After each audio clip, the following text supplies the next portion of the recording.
And good evening and welcome to the final round, the championship decider. Here, round 12, the AK Racing Supercar Championship. And once again, joined by Spectre here in the commentary box. How's it going, mate? Not too bad, Louis. How are you? Pretty good. And had a look at practice, had a look at the circuit. It's going to be tight and twisty, but we've got a couple of spatters in the works with O'Hara and Munro being out of championship contention, but going to be front runners, and something that both the Erebus and Team Castrol drivers are going to have to contend with here. Yeah, that's about right. I mean, Andy O'Hara, he's always here to race, and of course everyone who is in this server, they are here to race. They don't really care about championships if they're not in with a chance to win.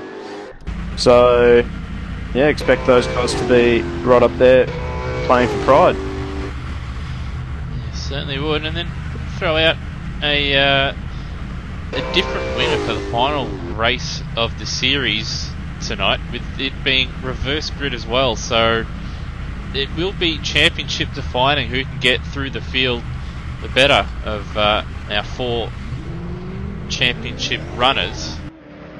And it will be vital for those guys to get through the field, and it won't be easy around this street circuit. We have seen O'Hara early on in the season in such races, pretty much, and in last season too, I believe. He would pit very, very early on just to get out of the traffic and try and make his tyres last to the end of the race. So that might be something to look out for from a number of those guys. But a reverse grid race around a straight track, what could go wrong? Or, well, what could go right as well, I suppose, depending on who you are. Yeah, where have we heard that before? Reverse grid races not being a good idea. Is something national capital? Canberra, perhaps? Canberra 400 rings a bell? Certainly. I think Newcastle, though, is a little bit more open than what the old Canberra circuit was. But that said, there's still walls very, very close. Still a concrete canyon. Still got tyre barriers in awkward positions.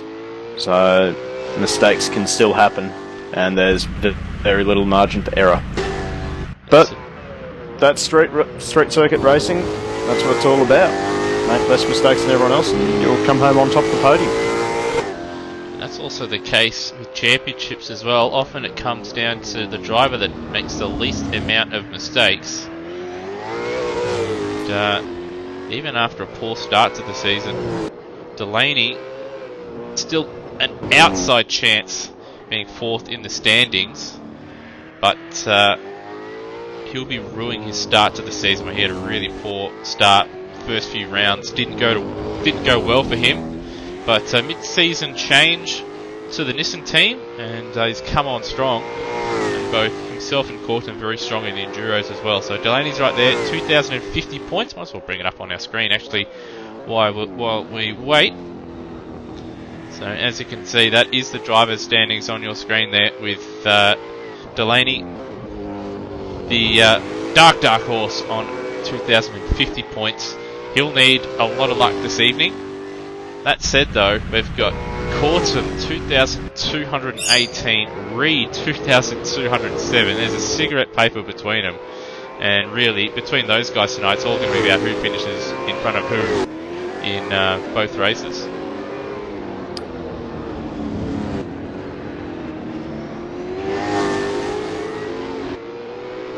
And just as well with Cotter in third, he's not too far away either, but he will need a little bit of luck to go his way. That said, looking at the timesheets at the moment in the practice session, he is fastest on a 107.5, which is significantly faster than what they have managed in real life, with I believe the lap record being a 1 minute 10. So these guys in AC, whether it's the track perhaps being a little bit shorter in the sim, or perhaps the cars just being a little bit faster than in real life. Yeah, 3 seconds, bit of a difference. It could also be a case of less consequences if you get it wrong in a sim versus if you get it wrong in real life. It's certainly a lot easier to repair one of these cars if you stuff it into the concrete barrier than it is in real life. and very little chance of breaking bones unless some of these guys have got insane force feedback settings, and then you might see a broken wrist. But honestly, that could be part of it as well. It certainly could. It is one thing that I've heard from various drivers that race in sim as well as in real life, is that there's no fear factor, and you should expect to see even cars that are accurately simmed around laser scan circuits, times should be faster in a sim than in real life, because there's no consequences. So you can push that a little bit harder, knowing that if you do have a big one, you can just press escape back to pits and then quick drive and you're back out and driving again. Yeah, no repair time either. How fantastic. Yeah, it doesn't cost a cent, so it's a big win on that one. But just to run through as well the other standings here in the championship. Got Munro there, he's a fair way off. He's had an inconsistent season, he's shown some really good pace throughout, but he hasn't been able to capitalise on a lot of his qualifying efforts throughout the season. But tonight, he's in with a shout with at least one victory, and certainly pole position with some of the pace we've seen in practice. So he's going to be one to look out for. O'Hara's missed a few rounds, but when he races, he's generally on the top step of the podium, or a step or two below, and never far away. So he's another one to look out for. Brock on 1,342. Did see him in the practice server. I'm not sure if he's racing tonight after saying he wasn't going to race, but you never know. Paul, 1,300 points with Macca, with just having a look, because on Discord it's out a little bit, but yeah, we do have Lucas jumps into the top 10 on 1,236, with Lauda also sneaking into the top 10 with 1,226 points. So still a little bit to play for with those guys. Lucas and Lauda will hope that Brock and Hall don't show up and they can move up a couple spots in the final order of things, and they'll also want to finish in front of each other as well. And flicking over the page is quite tasty, really. You could even go back to yeah, really from Eaton all the way down to probably about Crab, with just over 100 points there separating those guys, and it's all to play for. Eaton 1,206, and then we have Lucas 1,125, 3 points separating him and Juro, who has been in the top 10 for at least on the fringe anyway, for a large portion of the season, but finds himself just out of it at the moment in 13th at 1,122. Then we've got Crab 1,092, Lynn, good enduro campaign, 1,029, Ches on 1,018, followed by Keys 1,007, Dominiak on 984, he's locked in a battle with Phillips, and then we have Payne on 866. So we've got a battle, top step, or really a battle for the top 4 in the championship. All of those places can change. We also have this massive little pack here, just outside the top 10 here as well, that could drastically change as well. We flick over the page, I haven't updated that graphic there at the top there, so I do apologise, but that is, the points are updated, just not the round and circuit there up the top. But as you can see, very, very close between Penrite Erebus Racing and Team Castrol Plus Fitness. 4,389 plays 4,276. Those guys cannot be caught, but nothing much between those teams, with Team Castrol Plus Fitness probably hoping for a little bit of luck to fall their way, and they can both finish ahead in both races, ahead of both the Penrite cars, to try and steal the championship. At the last Rubber Club Racing, they probably not going to be caught there. 3,093 points. Boost Mobile Motorsport 2,720, just ahead of WAU, who didn't attend the last round. Team 18, 2,242, with Shell V-Power. DGR Team Penske 2,224, right on their heels, so that's another one to look out for. Close between those guys in the Drivers' Championship as well. Harvey Norman were a big winner after Sandown moving up 2 spots. They're now 1,958 points, just ahead of Super Cheap Auto Racing, as well as the Modlo Racing team. So that's rounding out the top 10 in the team standings. And of course, we might as well flick over to the circuit that we are racing at this evening. So, round 12, the final round of the season, and I notice another typo there. Newcastle Street Circuit, not Street, but yeah, located Newcastle East, New South Wales, 2.641 kilometres, 14 corners. It is the, well, it's not a super sprint, but it is the street sprint with a reverse, 2 races, reverse grid in the second race. Both races being 35 laps. There's also a top 10 shootout as well, I believe. Looking at the Discord as well, so that will be very, very interesting. You're not going to want to mess that one lap up, especially if you're one of the championship contenders. Well, I'm sort of looking forward to the second race, reverse grid with gritted teeth. It's going to be definitely a very exciting race, but oh boy. It's going to be interesting to see who can get around the traffic and get up to where they should be quicker than everyone else. We've got really 2 things that can really throw a spanner in the works. With that top 10 shootout, if you do muck that up, you could find yourself on the fringe of the top 10 if you're, or even in 10th place if you're one of those championship runners. You certainly don't want to bin your one chance to get pole. You want to be starting in at least one of those top 4 spots at worst. So there's one little banana peel for one of the championship runners, and then also got that reverse grid race where you're going to have to come through the field at a street track. So it's going to make things very, very interesting and certainly very stressful for these drivers. That'll be another thing to manage as well, stress and your patience as well. Obviously, street circuit, not a lot of opportunities to pass. Very easy to make a bit of an error when you're going for that dive, particularly into the second last corner. As you can run wide, put into the wall, or put into another car and end up getting yourself a costly penalty. Yeah, you can pick up penalties pretty easy with a wrong timed or just a poor decision. But you can also just get stuck in other people's incidents as well, which is something you're not going to want to. Something you're not going to want to happen to you if you're in the hunt for the title. So you're going to have to be patient, but I think they're also going to have to be a little bit lucky as well.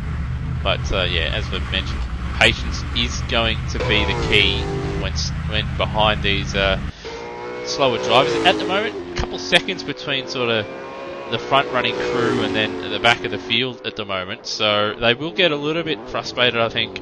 But those that remain patient and make the best decisions, I'm sure they'll find themselves towards the front pretty quickly, as opposed to some which might make a rash decision or two and might end up in the fence or copping a penalty or two. Well, that brings us back to the next point, which is risk management. Just before you mentioned it, I was actually following Cotter on my own screen, and right in front of him he had someone spin right in front of him, just about cover the entire circuit. So it's a good chance to make up a position, but if you get it wrong, you're going to put damage on your car, maybe get spun out yourself, maybe get caught up in a pile-up, and then watch all your time disappear. I guess that is motor racing in a nutshell, risk management. Yeah, when do you go for a move, and when do you defend a move, if you defend the move? Sometimes it's smarter just to let a driver go if they're a bit faster. Sometimes it's better not to make that move into the next corner because it's a tight corner. It's a bit late to make the move, or any other variable really. And around this circuit with the wall so close, and certainly going to be an agri pack in front or behind, or both, you certainly do not want to muck up any kind of chance to move up through the field.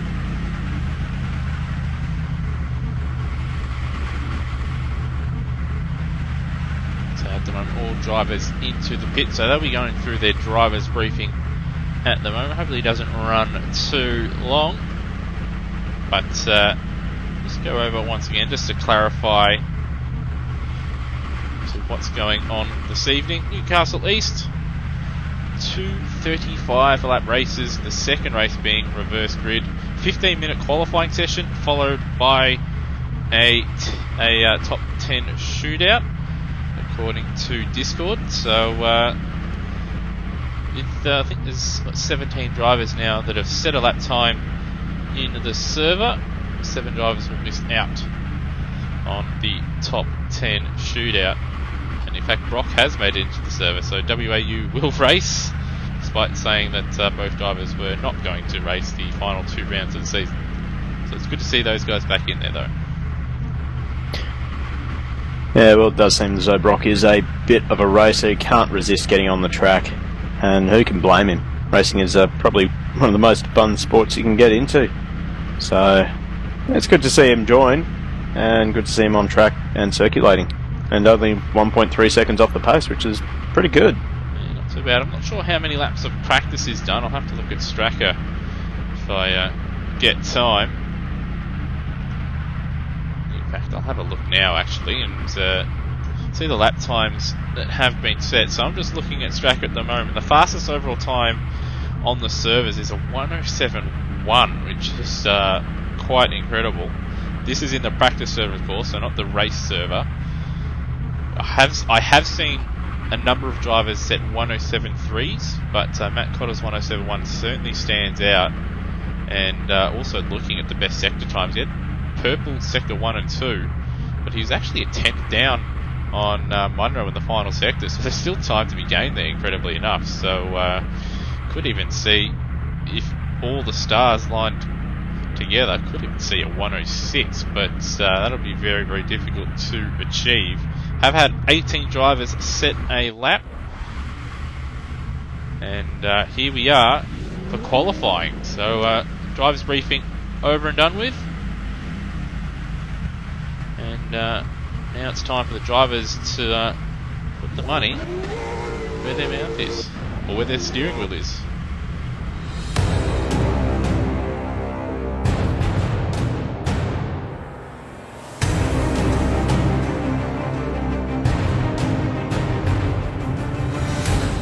Very easy to get your lap ruined by someone just coming out of the pits to start their out lap, and maybe even get caught up behind someone who may not be aware that you're on a hot lap and you're coming up behind them. A lot of blind corners here, so very easy to have a lap ruined around this circuit. Certainly is. Just having to cut back to the main menu at the moment because I can't skip ahead forward because there's a number of cars still in the pits. And the driver haven't set a lap time, so it's just one of the quirks of the Assetto Corsa. So all drivers pretty much out on the circuit immediately. Only a 10-minute qualifying session and then the top 10 shootout, so drivers wanting to get out early and try and set as many laps as possible. Well, it looks like the first car on the flying lap is Cortum. He's just going through turn 2 now. Just got around a car that just came out of the pits a little bit later than everyone else. I don't think it held him up too much. But he has also got Munro, behind him. He's got his teammate on track right behind him. And then, yeah, there's the Rebel Club car just a couple of cars back. In fact, his teammate, I think... He's getting out of the way now, but that probably took a little bit longer than what Munro would have liked. Still, once again, street circuit, not a lot of opportunity or space to get out of the way, unfortunately. That's just how it is, unfortunately. It's just the nature of street tracks, really. It really is, and it's easy for us sitting in the commentary box to make those comments, but I guarantee you some of these drivers would be absolutely livid. Despite that, as Munro in the fence at turn 1 after just setting the fastest lap of the race. Yeah, just jumped on board with him there, and then just got it a little bit wrong. Too much curb at turn 1 and in the tyre bundle on the exit. He still managed to set a pretty quick time despite having Delaney in his way for a little bit of that lap. So still a bit of time in it, and as we said, a 1:07.1 is what Matt Cotter is on screen at the moment. That's what he was able to set in practice. So he'll be hoping to replicate that one. In fact, we'll jump on board. And Eaton into the fence at turn 2. And so this track's already catching out a few drivers in the early stage of this qualifying session. In fact, Brock, he's looped it as well. It's all happening around the circuit.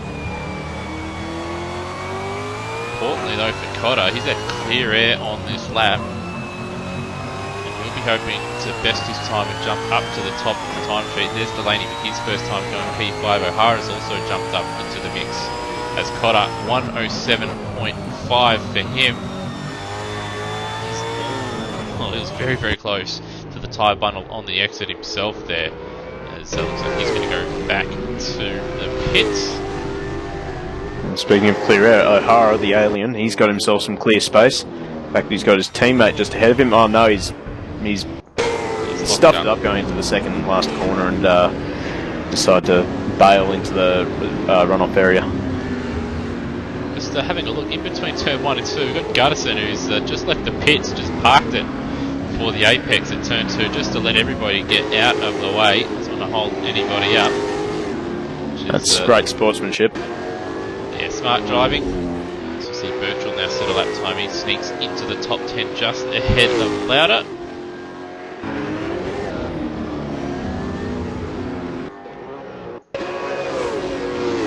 Corton as well, he also 107.8 for him. And it's a pretty good spread of times in the top 4. Less than, well, about 3/10 covering all 4 drivers, sorry. And Reed goes up into the top 5 as well. Yeah, and I'd expect all those top 6. There's now Munro to the top of the time chase, so I'd still expect all those front runners there, the top 6, to all improve their lap times. So it's still more in store. Although with the top 10 shootout, it probably doesn't matter all that much as long as they're into the top 10. They want to save their best lap of the evening for the top 10 shootout.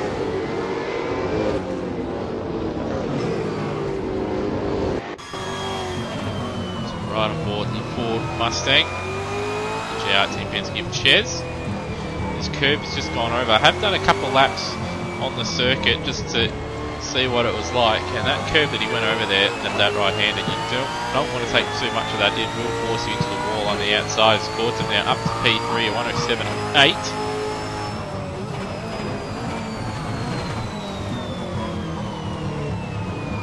Sanchez, a lot of understeered bottom of the hill there. All the road and more.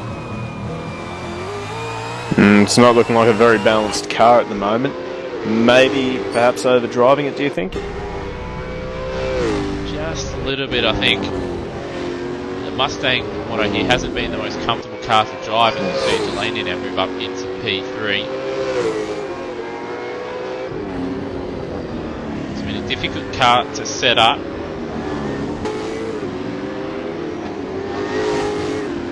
Unlike in real life, where it's an absolute jet.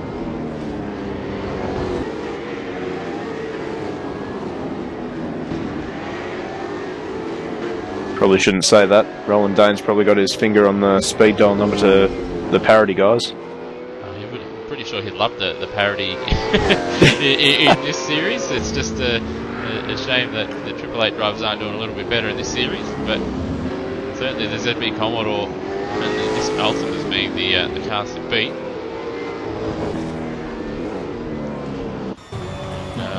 Jump on board O'Hara.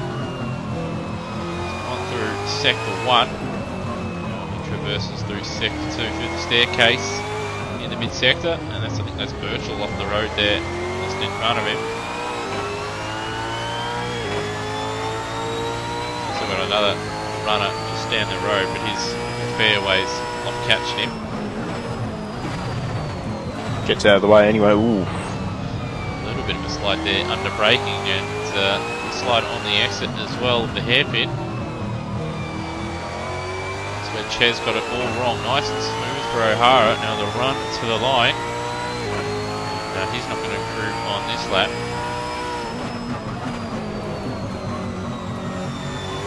Oh. Almost into the barrier there on the exit of 1. That is just maximum commitment. But that's pretty well what we're used to seeing from O'Hara. No matter what he races, he's just absolute maximum commitment. Yeah, maximum commitment is on the limit all the time. This is in a portion saving fuel. Certainly a master at driving those endurance races and driving to a number. He just abandons that lap. Cut to Delaney, who's on a lap. He's got Lynn just in front of him, one of the Bull racing cars behind him. Just saw that Red Bull car almost planted into the barrier at turn 1.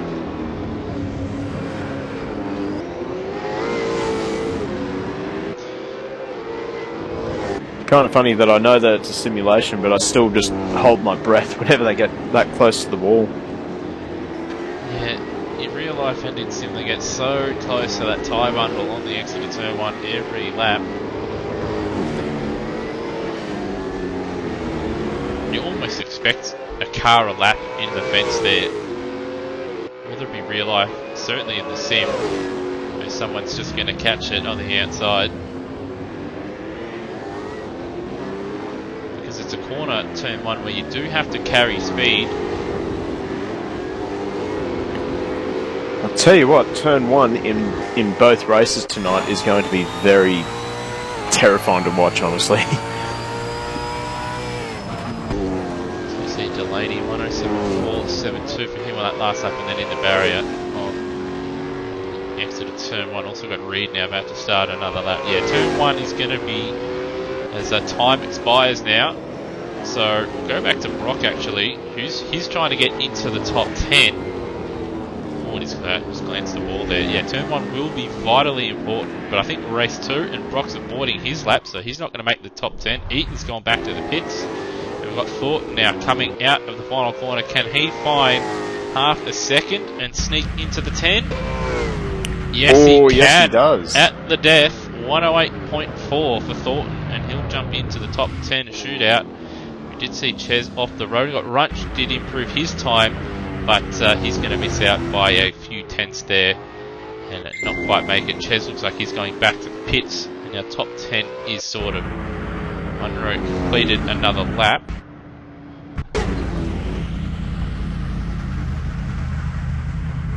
Just having a look in the top 6. Everybody looks to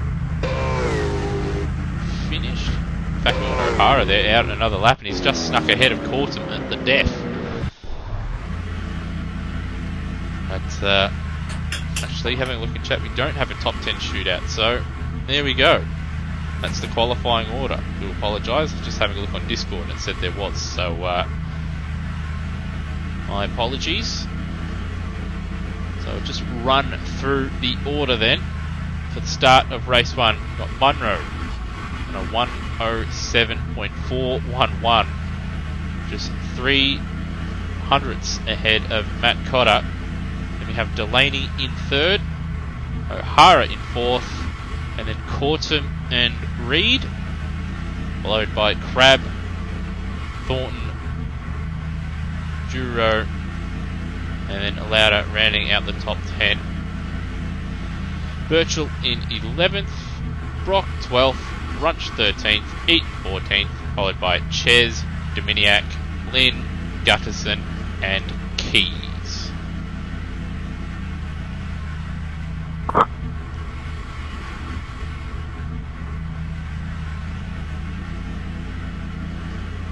Gotta say, that's certainly going to give Cotter a bit of encouragement if he can sneak ahead of Munro in this race.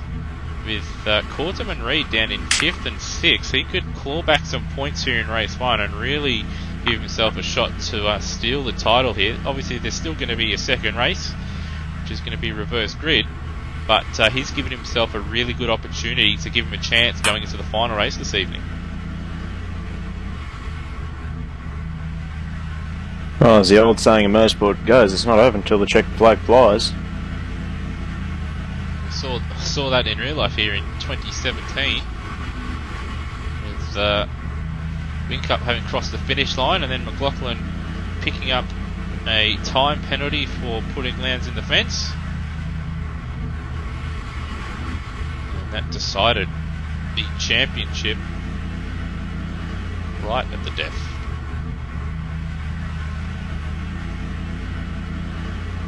Just in the countdown now, and quite close times between the top six there. 4/10 separating Munro on pole to Reid in sixth, and Reid, Cortum and O'Hara will certainly be feeling that they've done better times in practice and they haven't put their best foot forward in qualifying, so they'll be hoping that they can get away cleanly and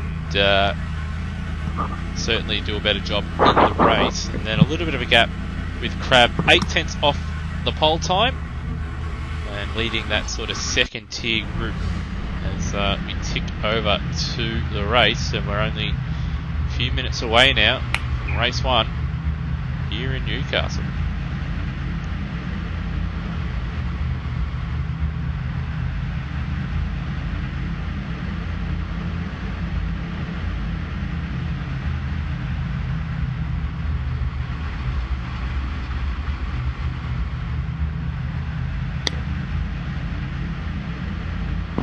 Well, it's going to be an exciting run to the first corner. It's not that long really, but it's a very tight corner in that tyre bundle on the exit. That really eats away at the room that these drivers have got to play with. So it's going to be a bit of once again, a risk management scenario for all these drivers. If you're on the outside, you can make a move work if you stick it around there. But you have to trust the guy on the inside not to just edge you out to the tyre barrier. And similarly on the inside, you obviously have a chance to pass on the inside, but you still can get squeezed up onto that curb. In fact, in my opinion, it'd be in the interest of both drivers just to allow each other some room rather than try to play the forcings game.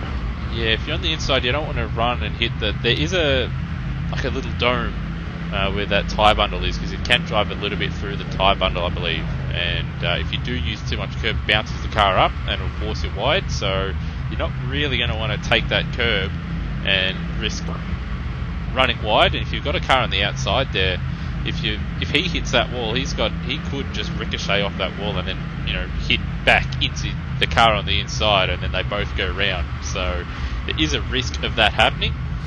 So yeah, it might be smart for drivers to maybe even just go line astern one by one through there.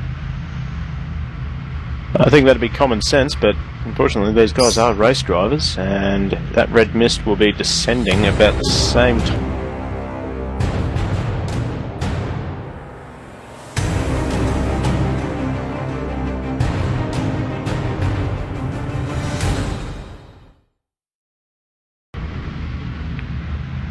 Now we're about 30 seconds away from race start. What is your pick to win this first race? I can't choose. It's very, very difficult. I reckon it might come down to the start. If Munro can get away nicely, I can see him nicking it, but at the same time, Cotter has shown fantastic pace in practice as the lights are on. Away we go. Who gets the better start? Fairly even so far, but looks like Munro just has his nose ahead. Got O'Hara making a move as well as they sort of trickle their way through turn one. Munro leads. And one casualty in all that, and that's the number 30 Super Cheap Auto vehicle. He got turned around before turn one, sadly. Bit of a shame, but Munro leads, Cotter second, then we've got Delaney, O'Hara, Reid, Cortum, Thorpe, Duro, Crab, Brock, Lauder, Eaton. Ooh. It's a little bit tight further back in the field, as I see Duro went for a move. Bit of a late lunge on, I can't remember who it was, I think it was one of the WAU cars. Maybe that was car behind him. I think everyone's gotten through that tight middle sector.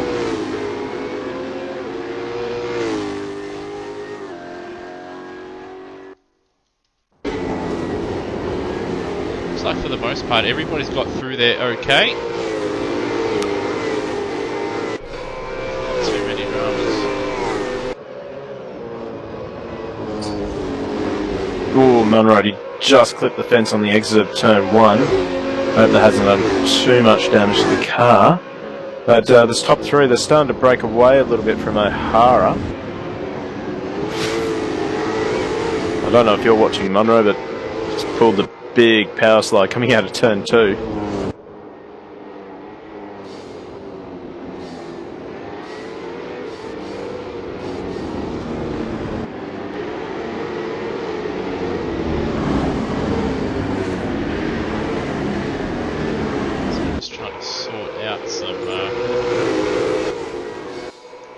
Audio issues at the moment.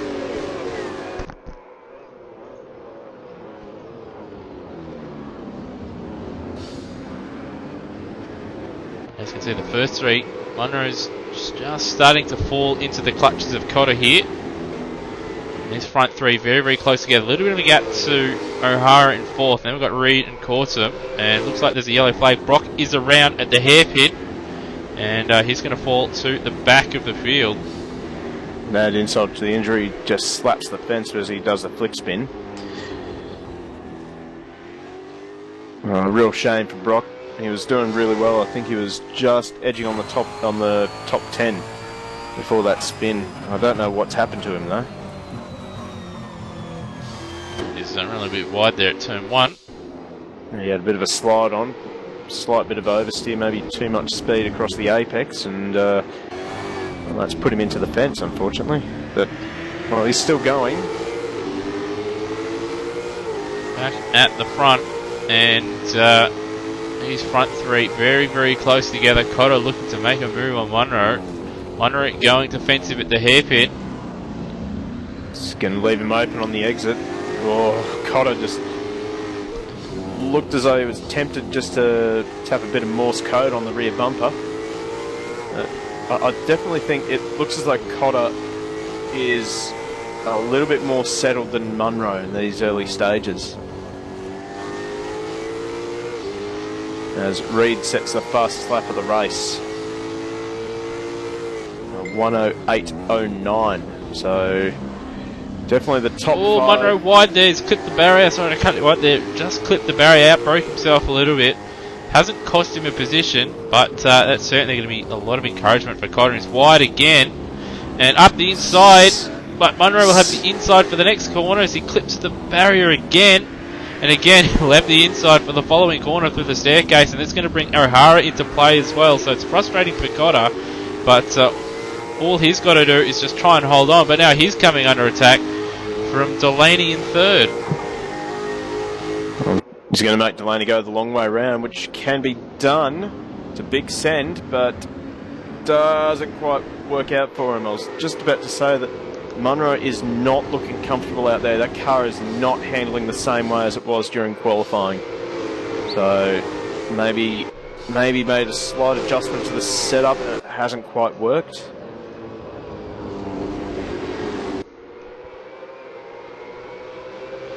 Possibly, maybe just not quite as good in with a high fuel load as what his car is with low fuel. Once again, and it's a big slide. I don't know if that was a tap. Was it a tap? There was definitely contact, and there's more contact as all 3 of them get stuck into each other. Munro does not want to give up that position very easily.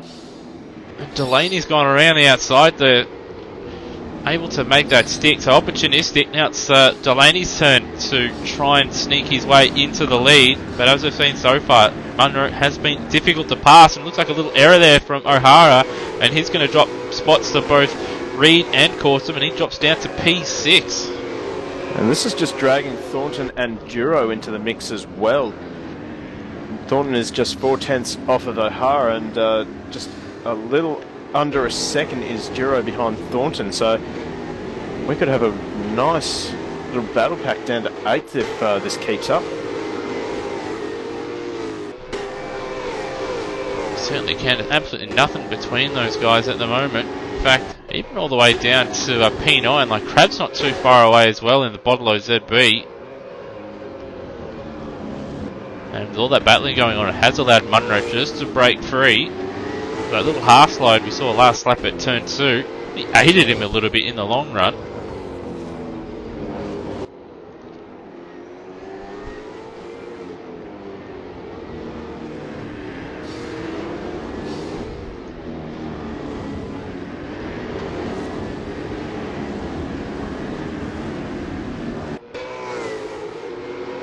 Now Munro is starting to pull away a little bit from Delaney, so perhaps maybe a few nerves for Munro on these opening laps. And now that they've just settled, he's just getting himself into a rhythm and he'll just start driving away. Obviously, gaps remained at 1.8 seconds, 107.9. There we go, so just a couple tenths faster now, so he started just to edge away as like Delaney is going to slide into the tyre bundle on the exit of turn 1, but pretty much everybody on every lap looks like they're going to slide into it. Look at that nice train of cars coming down that second straight towards turn 2. I'd love to see that. There's not been much field spread so far, 7 laps in. Sort of keeping an eye on a battle between Eaton and Dominiak. Their nose to tail coming down the hill towards, what's that, turn 7 or 8? I don't have the track numbers on hand, and I don't know the Newcastle circuit all that well, so I couldn't tell you the corner numbers off by heart. Well, it's starting to let Gutterson drag himself onto the back of that battle, and that's just for 11th. Still, these guys are battling pretty hard. And Eaton's just doing a very good job just to remain consistent and just keep Dominiak behind him. Taking some different lines. Eaton's sort of at the hairpin was a little bit more towards the inside, a little bit shallower line with the Red Bull car behind taking the wider line.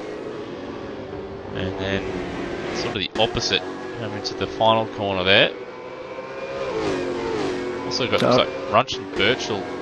Looks like Birchall's setting up a move into turn 2, a little bit further back. Oh, he's going for it now. Saw a bit of indecision slide there. And they're both sort of half around there. He just saw that. Who was that? Birchall? Yep, Birchall. He didn't quite give enough throttle on the downshift, and it just compression locked on him going into turn number 2, and that's what sent him around. And then, obviously, Runch, just an innocent victim in that. Runch sort of had a spin on his own there as well. He's coming under attack from Keys now. Also got Brock trying to recover as well. At the front though, Munro 108.3 on the previous, 2 laps ago, and that was around about the same as what Delaney and Cotter was able to manage. On that last lap though, 108.0, about 3 tenths faster, able to extend that gap out to 2.5 seconds in second place. So he's looking really good at the moment. While Delaney still got Cotter in his wheel tracks. They've got about a second over Reed. And Cordsom, he's got O'Hara not too far behind, and Thornton having a good run as well in the Super Cheap Auto Ford Mustang. So nice little battle pack from 2nd all the way down to 9th, because Crab's not too far away either.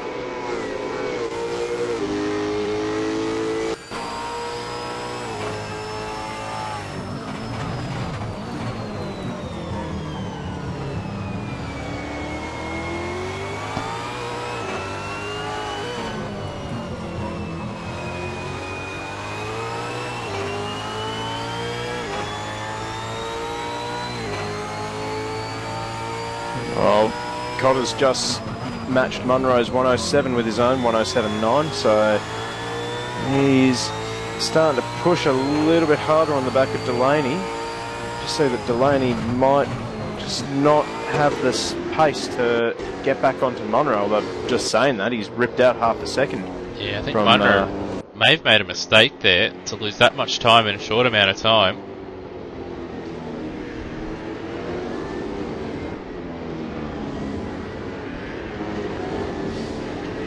just a little bit further back as well. And two championship leaders. Got Reed coming under a little bit more attack. Corsom in behind.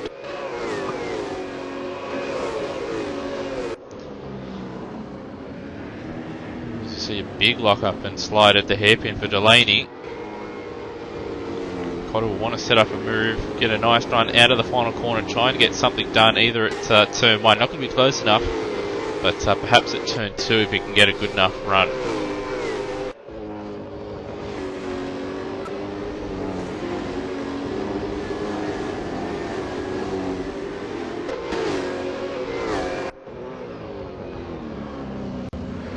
It's first, second, third, fourth, fifth, sixth, seventh, and there is 8th. And there's 9th as well, and there is 10th place.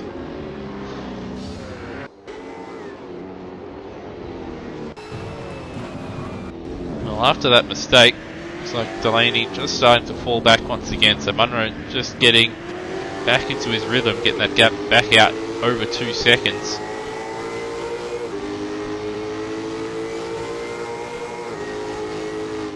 It's interesting the line that Munro takes into the second last hairpin. He doesn't go all the way out to the right. He tends to sit around mid-track. So it wasn't him being defensive on those first few laps. It seems to be his normal racing line. Perhaps he takes that line to try and carry a little bit more speed in there. Well, if you take the wider line, you do have to scrub off, I should say, a little bit more speed to get the nose in. And I can see why you do that, because there's only a short straight to the final corner, so that line in the middle, if you want to carry more speed through the hairpin, certainly one that Munro is able to use to full effect at the moment.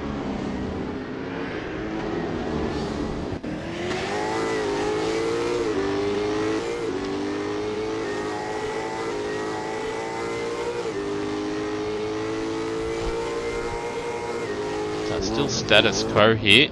Cotter unable. Oh, it's just as I say that, Delaney locking up, and we've also got Reed as well running a little bit wide at the hairpin as well. Caught him having a look.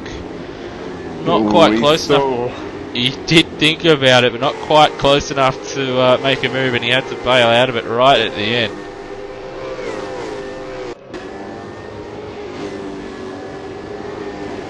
Starting to see some mistakes creep in with a number of these drivers now.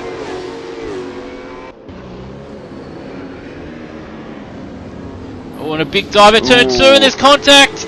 And in the fence is Reed. No change of positions, but I wonder if that will affect his car. And I wonder if there'll be a post-race investigation with that one. It's going to leave him open to O'Hara as well. You just saw that O'Hara thought about the dive bomb. Going to the left-hander there. Thornton, probably the big winner out of all that. There was no change of positions, but it's brought Thornton right back into play again. And that gap between Reed and Cotter now is blown out to 3 seconds with that contact. More at the front, Delaney and Cotter. Well, Cotter got stuck into the back of Delaney coming out of the second last hairpin. These two guys, they're leaning on each other pretty hard, and that's just going to help Munro pull away. That's saying that they were 2/10 faster than Munro that lap. Well, that said, all those guys in the top 7, 109s and 1 minute 10s. So every driver there in the top 8, all in the 109s or worse. So perhaps the tyres, these guys maybe running super softs or something like that. That being said loud, a 108.8, but. Everybody else, the top 9, all in the 109s or worse. So mistakes plenty at the moment from these guys. I think you'll find that from Reed down, those guys, they got checked up a bit by the contact between Cortum and Reed, and that would have cost them a lot of time. So also had Munro there in the 109s as well. You got Brock in the pits. And yeah, you did mention that the contact between Cotter and Delaney, perhaps there was something that we missed there earlier on in that hairpin, which caused that contact as well. I've noticed that Delaney seems to miss the apex a little bit on the entry to that hairpin, and Cotter's car just seems to turn and rotate a lot better than, well, both the Nissans ahead of him. You just see there that Delaney had a big slide coming out of turn 1, and Cotter, well, he was just on rails. Coming up to a bit of lap traffic now, so Brock has exited the pits right in front of Munro. So lap traffic might start to affect our leaders here. Oh, this is the point that you start thinking about getting your pit stop done. Just to try and save yourself some time. Yeah, might be an idea from those further back, perhaps from Cotter, to try and get a little bit of an undercut on Delaney or Cortum or Reed, even O'Hara or Thornton, just to come in a little bit early and just get out in some clear air. It's worth diving in now because it's very hard to get around other cars here, even when they're getting shown the blue flag. Of course, those drivers are not obligated to just jump out of the way, but they do have to try and not impede the leader. So, and every lap you get stuck behind a slower driver, that's time that you are losing. Keys also exiting the pits, and looks like he may fall just behind Cotter as Brock lets Munro go, but he's going to be right in front of Delaney, locks up at turn 2. Now, Delaney had the big slide going into turn 2. Looks good, but it's not quick. It's not good for the rear tyre. Good for the front or rear. But that said, the gap between first and second's come down a little bit, so perhaps Munro, a little mistake somewhere in the staircase that we just missed. That gap 1.4 seconds now. He has been a little bit slower the last couple of laps by a few tenths per lap, so perhaps he's just overused his tyres or overheating them, and as you can see, second and third starting to close him down, even though they're battling hard out there. As Delaney outbrakes himself again. A little bit of contact between the Nissan and the ZB, but it's still status quo. But Cotter must be getting pretty frustrated, I'd imagine. Yeah, we'll have to start a tally as to how many times these guys touch up. I think that we're up to 3 or 4. We've got Cortum, so there we go. Cortum, the first of the leaders into the pits. Personally, I think that's a good call. You're starting to get into lap traffic. You don't want to be held up. As Delaney sideways out of turn 2. He's under pressure, I think. He is, but he's done a really good job just to hold on to P2, because, as you've said, that Penrite car looks like it's on rails just about everywhere we go, but he just can't find a way to get past this Castrol Nissan and claw his way back into a hope of winning the championship.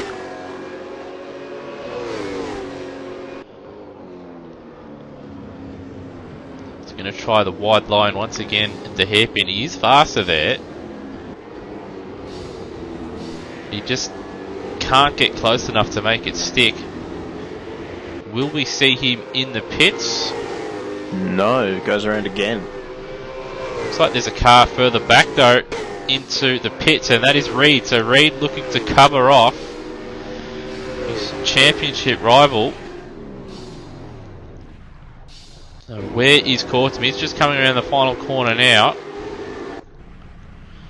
Where will Reed come out? He's just moving now. He's out of the pits. It's going to be tight. It's going to be up to pace. And he'll also have his tyres a little bit warmer as well. He's going to have to stay to the inside and hope that the Nissan can't go around the outside. They're going to be side by side. They're going to try it. But Reed holds on. You always have to try it, and the opportunity's there, you got to try it. So, didn't work that time, but still on the attack here. His tyres aren't going to be up to pressure or temperature, and around the outside. What a move! Brilliant. That could be championship deciding if these positions stay the same. Brilliant move. Just saw they lined it up and just took advantage of Reed's tyres, maybe not quite up to temperature. So, brilliant, brave driving from Cortum, and also great sportsmanship from Reed just to give him room rather than try and feed him into that tyre barrier. There's no point sending him into the fence and picking up a penalty, you can't really play that game. Well, the race car drivers are always going to try it. Yeah, that is true. Got a number of drivers in the pits, got Drew and Lauder in the pits. But I think that was just a perfect example, especially in these supercars with the tyre model, that first lap out of the pits. Car around. I think there was a car around. I think it was the crab car just in front of them, I think. And we've got Gutterson. Yeah, Gutterson around at turn 1. He's on the racing line there, hopefully. Another car involved, that was Runch. Yeah, Runch around as well. But cutting. Perhaps maybe Runch taking evasive action down the escape road rather than trying to pick his way around the Mustang. Cutting back to the Cortum and Reed battle, it's still going, and Reed looking to get back ahead of Cortum. Cortum having to go defensive at the hairpin as Nissan in front. The Harvey Norman Nissan locks up. Also got Thornton out in the pits. Oh, going for the switchback. Got O'Hara, fastest lap of the race. On the switchback, he's going to try it again down the main straight. He's got a good run, but that slide is going to compromise him. They're going to go side by side down the straight. On the wrong side of the track, though. But Reed has got the overlap, though, and he gets the job done. Will he pull it up at turn 1? Yeah, they both do. Racing. Brilliant racing from those two. Now it's Cortum's turn to try and put it up the inside. Do you think he'll go for it again, straight away? No, it's not quite close enough this time. We did see earlier on in the race, he did try to make an opportunistic move into turn 2, but he was too far back. He just couldn't quite get away on that second lap after getting ahead. And for now, status quo between these guys. Top 4 still have to come into the pits as well.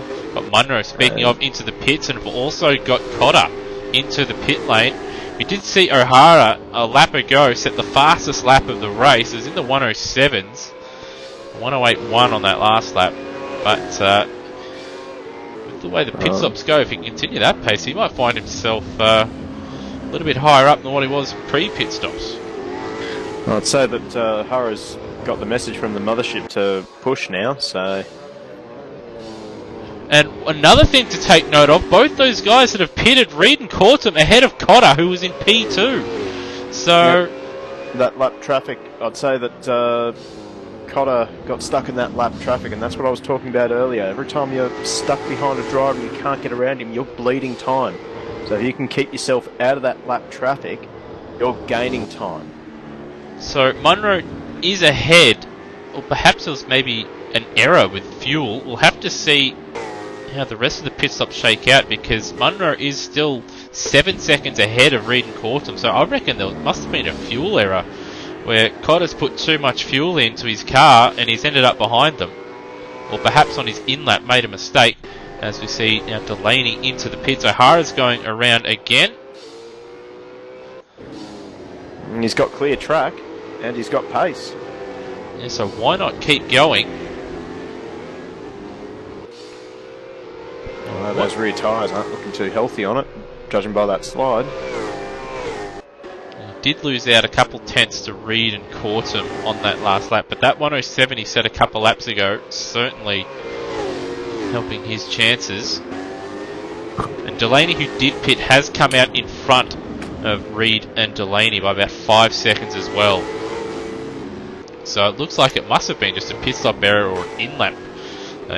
Maybe Cotter made an error on his in-lap, and that's why he's ended up so far behind. So that's pretty much almost dashed his championship hopes, really, losing out to both Cortum and Reed. But there's still 13 laps to go. But he's going to need to drive like crazy and hope for a bit of luck in race 1 here. Otherwise, it's going to be almost an impossible task to claw back those guys in the championship.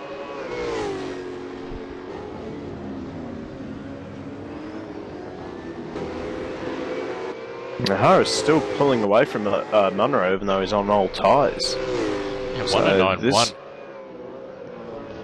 for Munro on that last lap. He did have that Keys car, as you can see in the background there. That said, Reed Cortum, 108.0, 107.9 for Cortum, 107.7 for Cotter. So O'Hara might be an idea to pit, as these guys are going much, much faster. Oh, big slide from O'Hara. I think he's got to be thinking he's got to jump into the pits now. Those rear tyres have absolutely had it. He just can't get the power down.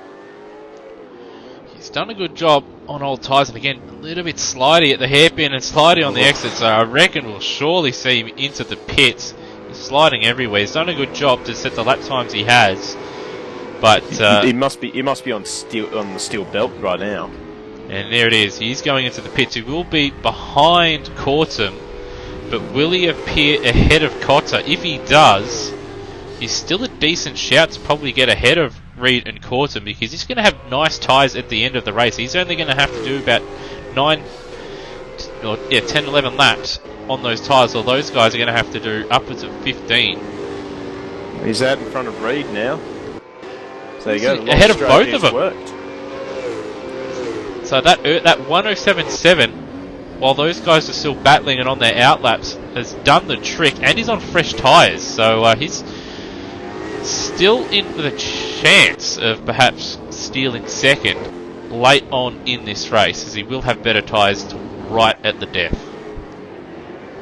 Well, he's on cold tyres at the moment, and he's going to be vulnerable to Reed and Cortum. Just look at the mid-corner pace between O'Hara and Reed at the moment. Big difference, and that is just the difference in tyre pressures and temperature. And it looks like Reed's going to, thought he was going to stick it up the inside. He will. Here. Cortum's going to try and follow him. You can just see it. Although O'Hara's going to try and stick it around the outside. No, he's backed out of it. It did look like he locked up a little bit, and perhaps he realised better not turn in on these guys and let them go. These guys though, 109.2s, although they were held up by O'Hara on cold tyres, and in fact he's getting out of the way. I reckon he just doesn't want to affect the championship battle, and he's just letting these guys through and letting them sort themselves out. That's interesting. I'm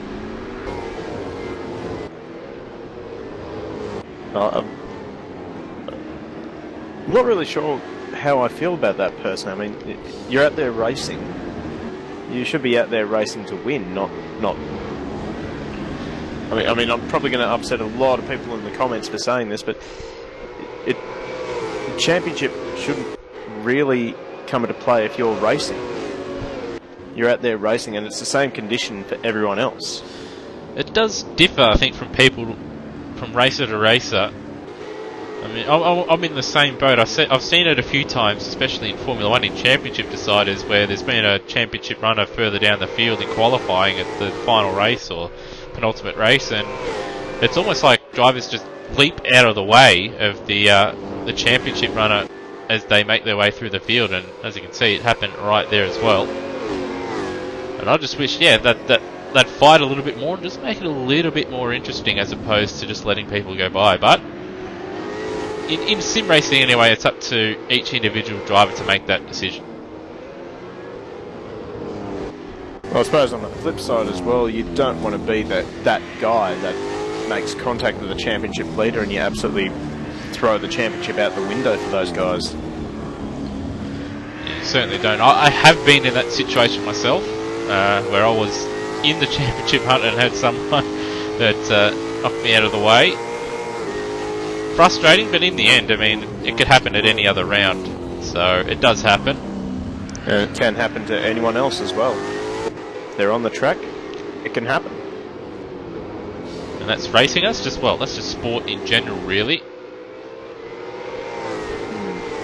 Yeah, I sort of liken it to, I guess, put in easier terms, like if a team's in football is on the way to a premiership and they could win a premiership, and the team down the bottom, they just lay over and let them score 60 points in a row or whatever.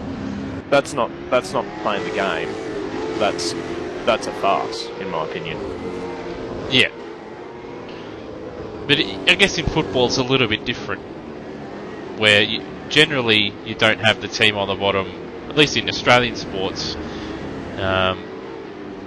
It generally doesn't really affect things all that much, where there's still a finals to play.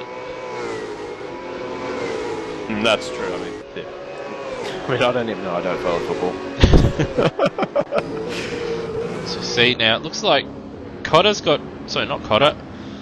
No, that is Cotter. Making a move on Cortum. So he's travelling a bit quicker than these guys. And he's going to go the old switcheroo out of the final corner. Trying to do what his teammate did a few laps ago. A little bit of banging. They're squeezing into each turn other. 1. And they're going to fight it. Cortum's wide. Oh, he's lived to fight another day. Almost did a little bit of a Scott McLaughlin on Craig Lowndes there, but thought better of it. And that's Cotter now up into P4. It's important for the team's championship. You know, looking at how these two are battling, O'Hara could walk away with forward. You never know. But that is vitally important for the team's championship. Cortum probably doesn't... Well, it will matter for the drivers' championship as well. He's not going to want to lose out too many points. But starting to fall away, his championship rival now 2 spots ahead of it. And that'll mean, I'm pretty sure, that Reed will now be in the lead of the championship if things finish the way they are.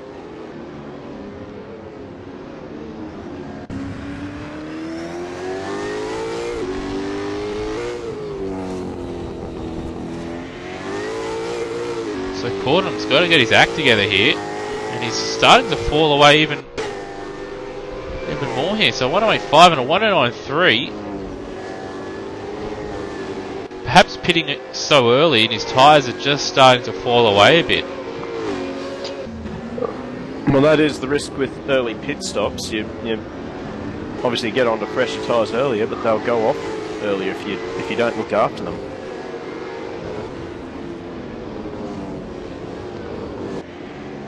It's certainly odd because he's even falling back into the clutches of O'Hara, who's just seemed to have switched off after the pit stops as well. So perhaps there's another issue. We did have, I think, at the Queensland Raceway endurance round where they were in the lead at the time. He took over and he was a little bit ill, and they couldn't change.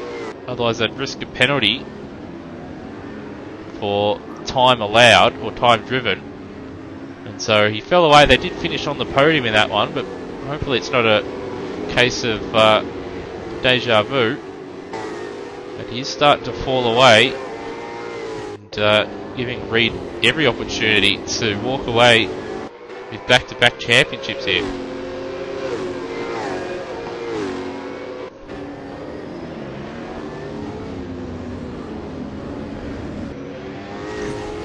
Oh, Reed just had Brock do a bit of a slide right in front of him. That would have got the heart rate going. Reed is being caught by Cotter hand over fist. Will we see them swap positions? Obviously, Reed will move ahead in the championship, but you're not going to want to risk Reed's chances in the championship. At the same time, Cotter is also a chance in the championship as well if things fall into place. So will these two race, or will there be team orders? And there's also a team's championship up for grabs, so if they do get it wrong, it will certainly help out Team Castrol Plus Fitness in the team standings as well. So it's going to be a very intriguing final 4 laps here. Will they hold station, or will they battle it out? We're about to find out, I think. In the next 2 laps, I think we'll certainly see if it's just going to be hold stations or battle to the end.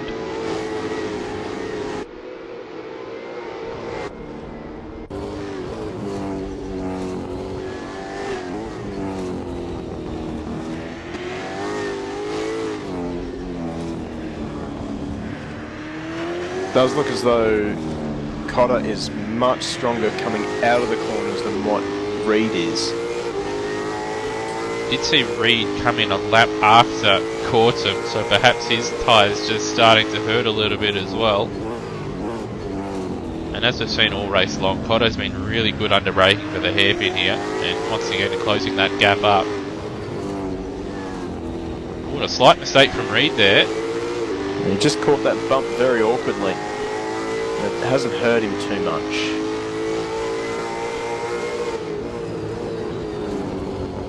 Nothing between them through turn 1. A little bit of a mistake from Reed. He had to get out of the power. And look, there's no team orders here. Cotter's going to try and send it up the inside here. And Reed will do the smart thing. Looks like he's just lifting out of it. That's it though. Cotter outbrakes himself and Reed having a look. But Cotter getting the job done. A bit too far back from Delaney. He's about 6 seconds up the road. But not ideal for Reed's championship hopes. He will only get a handful more points over Cortum than what he could have had.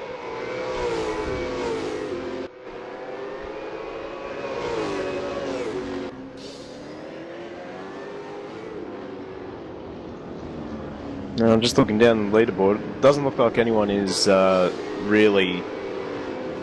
really battling anyone for a position. So everyone's just stretched out a bit after those pit stops, and well, it just seems like that's pretty well how it's going to finish, unless we see someone put into the tyre barrier spectacularly. Yep. So 9 points is you get 111 points for 5th place, and you get 120 points for 4th and 111 for 5th. So that's a 9-point difference. That's well, that's how many points Reed is going to make up. And Cortum coming into this race was 11 points ahead. So the gap, if they stay as they are, is going to be 2 points. And Cotter moving up into 3rd. That's changed the championship, well, the potential championship order. Reed would have been in the lead of the championship. Oh, we got a car around. It's Brock. It's just in the end of the staircase. I think he may have. I think he went around just in front of Lauder, but he's got it around again. I think Brock may be struggling with some rear tyres. I think he was one of the first drivers to pit. Yeah, he pitted very early on. I think he pitted on lap 10 or 11, so very early on in the pits for him. And we saw O'Hara struggling 20 laps through his stint, and I think Brock's doing the exact same. He's struggling at the moment to get to the end. Got Guttison in the pits as well. Yeah, he's been in there for a while. I think that is a retirement, maybe terminal. Bit of a shame there. He's got Munro in the lead of the race. He's coming around to lap his super cheap auto Nissan. So that'll be Birchall. 3.5 seconds ahead of Delaney.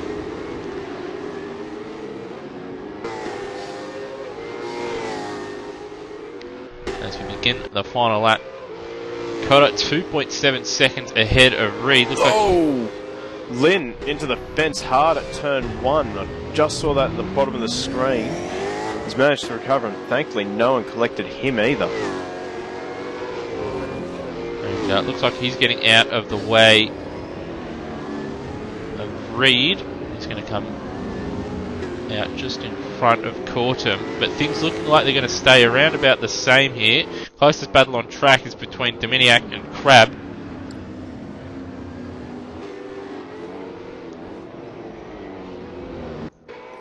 Oh well, Munro's done an absolutely fantastic job. He made that Nissan so very wide in those first few laps. Must have really got under the skin of, I believe it was Cotter and Delaney. And once he got comfortable, he just broke them. Yeah, it was sort of after that little bit of contact between himself. I believe it was contact between himself and Cotter. After that, he had that 2-second lead and was never headed. He stretched away. Did a good job on strategy, and it's been consistent since, and takes a well-deserved win for Munro. Delaney will finish in 2nd place. Cotter takes 3rd, which means that Cortum retains the lead in the championship, with Reed finishing in 4th and Cortum in 5th. So there's 2 points between Reed and Cortum. It's all to play for. O'Hara let a number of those guys go for the championship. He didn't want to affect the championship battle. Duro finishing a well-earned 7th place in the end there. with Thornton finishing in 8th. Lauder will just cross the line in 9th place ahead of, I think that's Keys there, who was a lap down. And Dominiak will win that battle for the final spot in the top 10 ahead of Crab. And then we have Ches now crossing the line in 12th. His teammate in 13th. And had Birchall, Lynn, Runch, Keys and Brock all finish a lap down. Well, that was certainly an exciting race, and now we've got an even more exciting race coming up, being that reverse grid race. Certainly. And with only a 2-point difference, what you want when you come to, well, when you run any championship is for it to come down to the final race of the season, and it's in a position where whoever finishes in front of who, regardless of position, wins the championship. And that's what we've got here, with 2 points between Reed and Cortum. Cortum holding on, with Reed swapping positions with Cotter, who moves up into 3rd in the end there. So it's going to be very, very interesting reverse grid race. Who's going to come out of it alive for starters, and who's going to come out of it on top is going to be the big question. Anyway, as we sort of wait for the server to get set up, we'll just take a short break, but we shall be back for race 2 in a few minutes' time. Don't go anywhere.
Righty, and welcome back. And a minute 30 away from lights out of the final race, the AK Racing Season 3 V8 Supercar Championship, where we've had one of our championship drivers, or contending drivers, coming into tonight eliminated. I believe Delaney, after that last race, has been eliminated from the championship fight. But it is all to play for, especially between Cortum and Reed, with only 2 points separating the two, and they're starting 14th and 15th. So it'll be very, very interesting to see how it all plays out, where they're starting down in the midfield.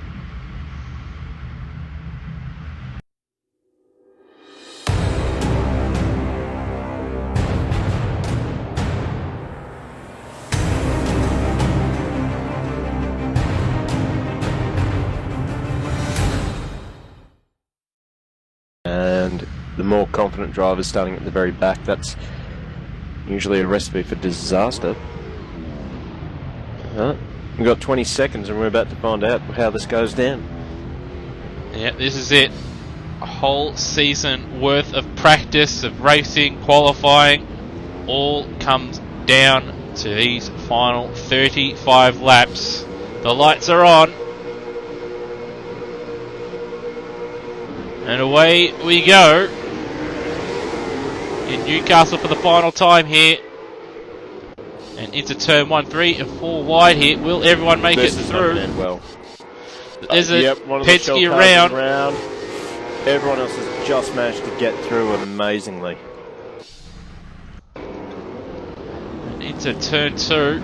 As you can see, Still three wide. Turn 2. I think Munro just hit one of those cars there. I think punted Ches there at turn 2. So that's Ches, unfortunately, is the back of the field. Both the Shell Mustangs got involved in carnage at the start of that race. And we've got our two championship leaders side by side already on the first lap. And Reed is just ahead, but Cortum not giving up. Side by side through the staircase. Reed, though, getting the job done on lap 1 here. Meanwhile, behind, Runcher's just being a bit of a cork in the bottle.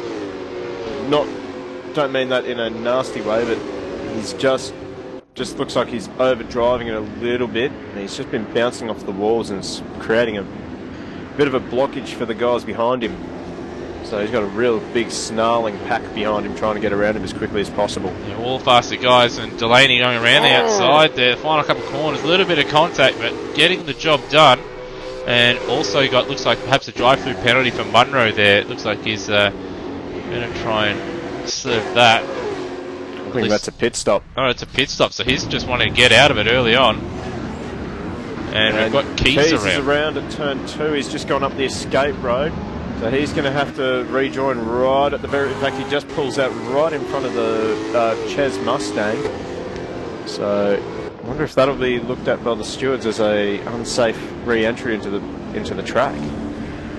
It may be. And we've got Reed and Corson out at the tail end of a battle pack, which starts pretty much from Crab there in P5. Although he's got a little bit of a gap over Dominiak. And then there's Duro right in behind him. And he's looking to make him a bit of a lock-up there for Duro. But that's causing Reed to lose time. And if he loses time in the... Sorry to cut you off. If he loses time in the wrong spot, he might find himself behind Cortum again. Well, meanwhile, out in front, someone who was happy about being out in front was Brock, but just about to start heaping praise on him. He just buries it into the fence at turn number 1, and now he's side by side with Birchall. Holds him off for now. I wonder how much damage is on that 44 Commodore though.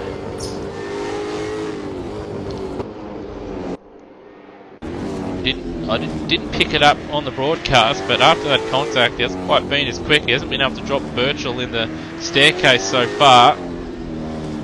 And he seems to be very strong out of that final hairpin. That's where he makes up all of his time on the drive out of corners. Just see there, he's put quite a few car legs between himself and Birchall. A big lock-up going to the final hairpin. But again, he just gets the power down so much better than the two drivers behind him, and now they're battling. This is going to allow Brock an opportunity just to pull away. Exactly what Brock wants. These guys to battle it out and hopefully hold up some of the faster guys, but 1 minute 10s isn't going to do it. He's going to have to get himself into the 109s to build up some kind of defence. He's also got to stop planting into the tyre barrier at turn 1.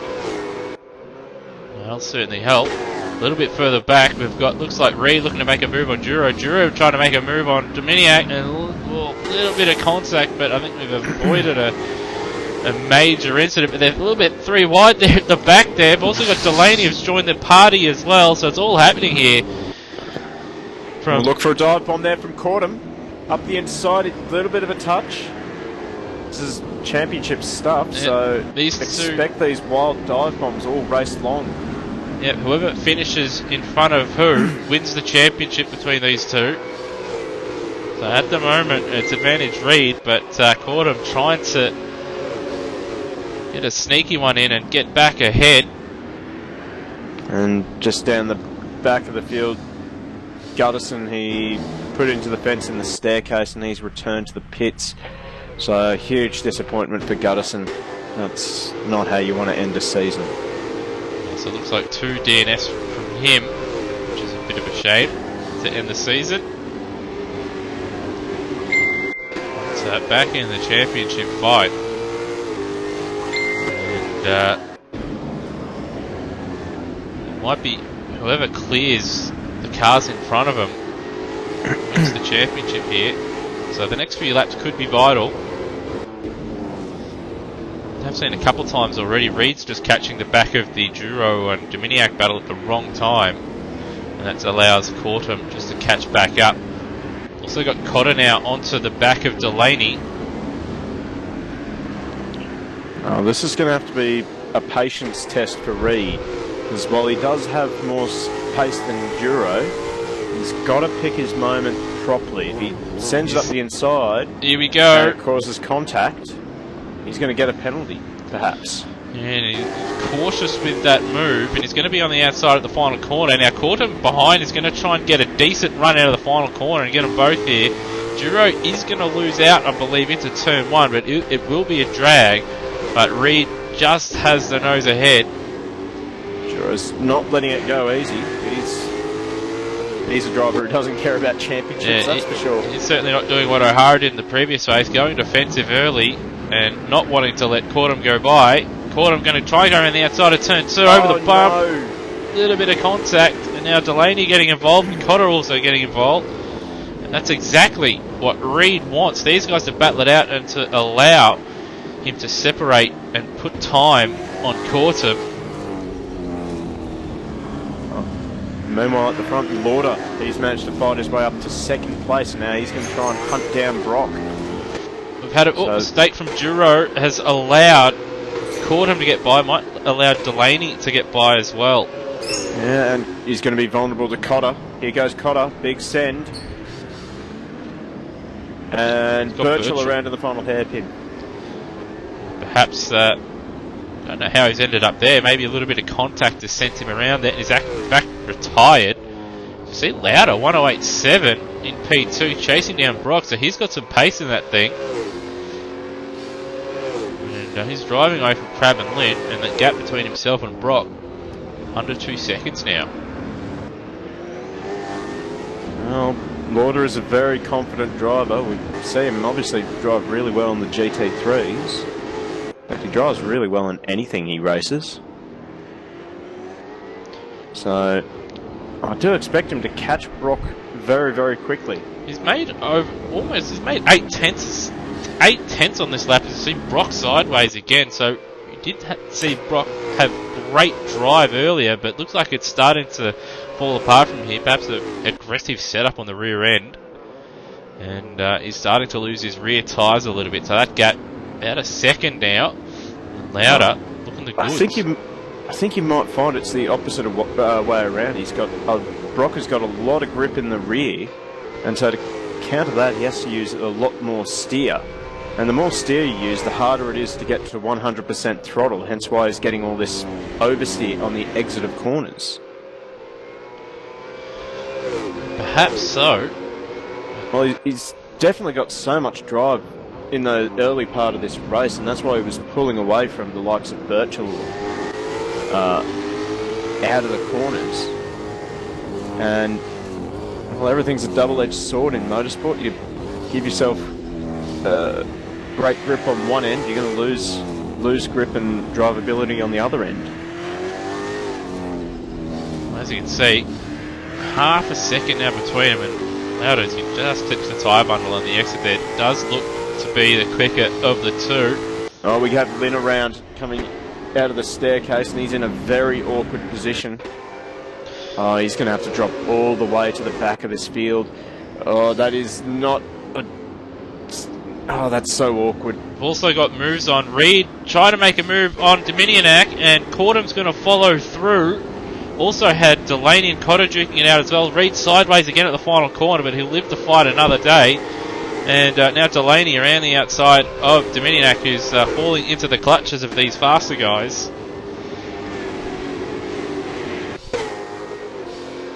And well, with Louders' pace, he's been in the 108s when he's been in clear air. If he does clear Brock, he'll give himself an opportunity to possibly win this race. But he's going to have to clear him very, very quickly. So cut to him. Only a couple tenths between them. He has to get by, because if he allows Reed, Cortum, Delaney or Cotter to catch up, I don't know if he's going to have the consistency or the outright pace to hold on to a win. So it's vital that he gets by Brock in the next lap or two. Otherwise, it's going to be difficult for him, at least in my opinion, to hold on to a win here. Oh, it's hard for Lauder at the moment, because Brock just seems to still have that drive, and that gives him enough space to cover off one of the big passing opportunities on this circuit. He's had a poor run out of the final corner though, so now all Lauder has to do is just get a good run through turn 1 here and try and set something up into turn 2. But no, not quite close enough, as we see Crab in the background just clipping the tyre bundle on the exit. We've got Cotter in the pit, so he's looking to get out into clear air. We've also got O'Hara down the field. Looks like he's done his pit stop as well, and he might jump ahead of him. In fact, he will. He's going to jump ahead of him, and also Munro is ahead as well, so these guys are going to throw a spanner in the works. Yeah, but now those guys, they're going to be on really worn tyres at the end of this race. And just continuing to watch this battle between Brock and Lauder unfold. Lauder tried to stick it around the outside coming out of the staircase. It's not really working for him. This is just actually allowing Crab to catch up to these two. Yeah, there was a 2-second gap just one lap ago. And here comes Reed, Cordham and Delaney as well. So these two guys, they're beating each other up. It's not helping their race.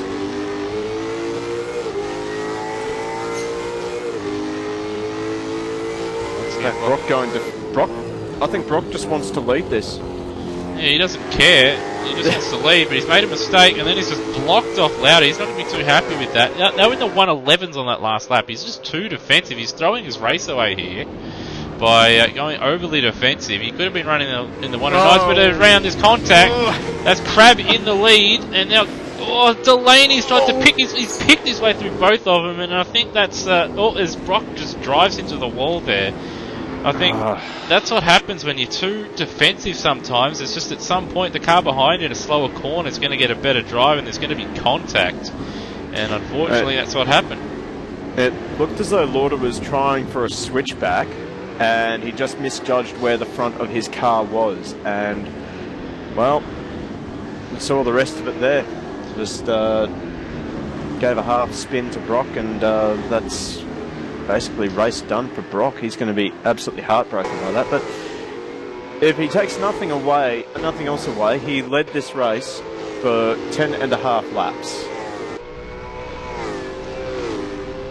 He did. Now, coming back to the championship battle, Cortum has pitted. He's out in front of Cotter, but the problem for him is going to be in front of him is a 3-car battle between O'Hara, Keys and Munro. Now Munro and O'Hara are for effective position. That's O'Hara in the fence, and that's Cotter. I just on my screen I was following Cordham, and in fact Cordham has had He's a out. disconnect. What? That's a disconnection. Oh, that is a shame. Because on my screen, he just went absolutely flying into platform 9 3/4, and I think that might be what's collected O'Hara and company there. Oh, that is a disaster. What a shame to end the championship. And that's going to be heartbreaking to him as well. You can take it when you make a mistake on the track, but when it's a failure, a technical failure, that is the heartbreaking part. Like, in fact, he is back into the server now, but God, my heart goes out to him. That is so disastrous. So he's going to be a lap down over Reed as well now. So he's going to try and finish out the season, but yeah, that is a big shame, because it was going to be a fantastic fight, and strategy would have been involved, passing would have been involved. But unfortunately, we've been robbed of that. Didn't see if he collected the. So did he collect the wall and end up being sent into outer space, or was he just vanished out of the game? He just did not even slow down for turn 1 and ended up cutting across the apex and just kept on going straight to platform 9 3/4. Off to Hogwarts. Yeah, so he just vanished out of thin air there. So yeah, that sounds like an internet disconnect, and that is a real shame. That said, though, we still have a race going, and Crab's still doing a good job in the lead in the 108. So doing a good job, but I think when the pit stop shakeout, he's going to lose out to probably Munro after this all breaks out. But we did see Munro pit at the end of the first lap, so his tyres are going to be absolutely garbage at the end of the race. Yeah, I think that might be what's going through Reed's mind as well. If he can just get as far up as humanly possible, maybe even clear Crab, and just put in some quick laps before his stop, at the end of this race, he should have much fresher tyres that he can fight back. Well, what we've seen, especially when we've watched Brock with his cooked rear tyres, and even O'Hara with his cooked tyres, once you lose these tyres, that's it. Game over. So Crab's out, broke himself at the hairpin there, and there's Reed around the outside. Brilliant move. Textbook. An absolute textbook switchback.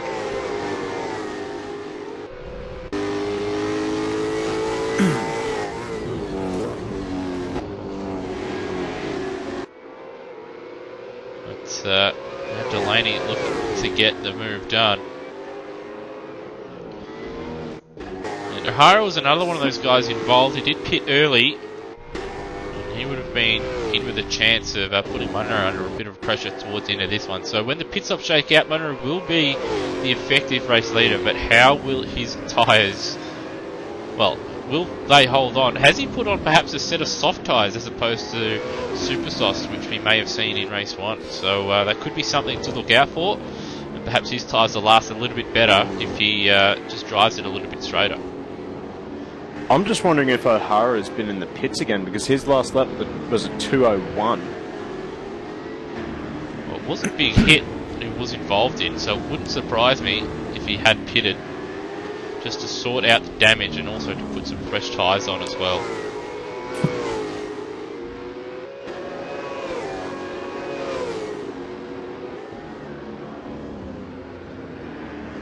Meanwhile, we've got a little bit of a battle developing here between Runchett and Ches. These two are less than a second apart, although Ches dives into the pits just as I start focusing on them. Okay, that sounds about right. Oh, Delaney. I was just switched over to second place, and I just saw Delaney get on the accelerator a little bit too hard and over-rotate that Nissan. So he's going to have to do all that work again to get back onto into I guess attacking distance on Crab.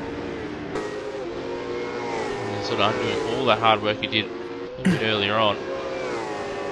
Seeing in chat, no names, who is D? That is Dominiak in the Red Bull Holden racing team car. In fact, I wouldn't be surprised if we see Delaney into the pits here. Probably a smart play just to try and undercut Crab here, but no, he's gone around again. Well, he had a massive slide in the last hairpin. Those rear tyres, they must be like jelly at the moment. If they're not jelly, they'd be pretty close to it. And once again, big slide, and lancing the wall down the exit of turn 2, so... That's going to leave him vulnerable to Duro, and, well, Steve Duro, he's not scared of a send every now and then. Isn't the quickest in the supercar, but he's certainly very quick in a GT car. He'll be looking to finish this season off on a high. He can just nip by Delaney here for one of his best finishes of the season.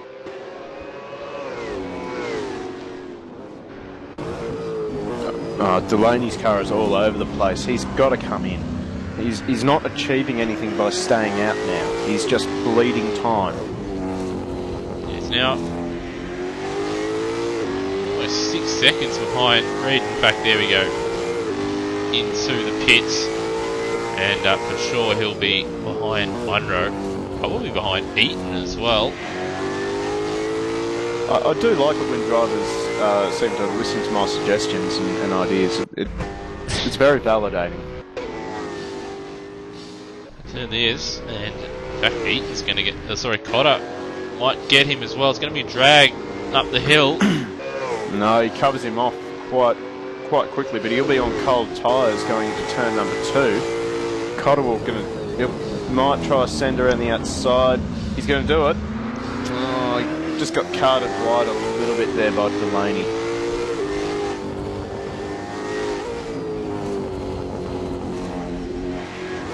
Delaney is going to make it as difficult as possible for Cotter here.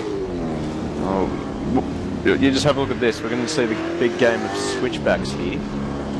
And I think Delaney's smart enough to know about that, and he's just placing his car and parking his car at the apex just a little bit so Cotter doesn't have any momentum on the exit here. And once again, makes the defensive move early so Cotter has to go to the outside. And he just parks on the apex. Absolutely brilliant defensive driving from Delaney. Also, we've got Duro, Crab and Runch all in the pits. Now, where will Duro come out? Well, he's going to come out well behind those guys, and he was right behind Delaney when he pitted, so perhaps he made an error on his in-lap, or he's just put too much fuel in, but he's going to lose a lot of time out of all that.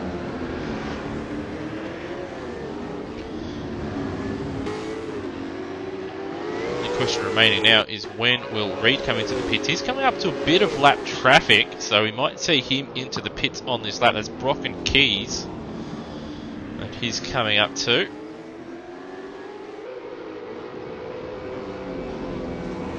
He's getting out of his way. And yeah, Reed pulling into the pits, not wanting to lose too much time in the traffic.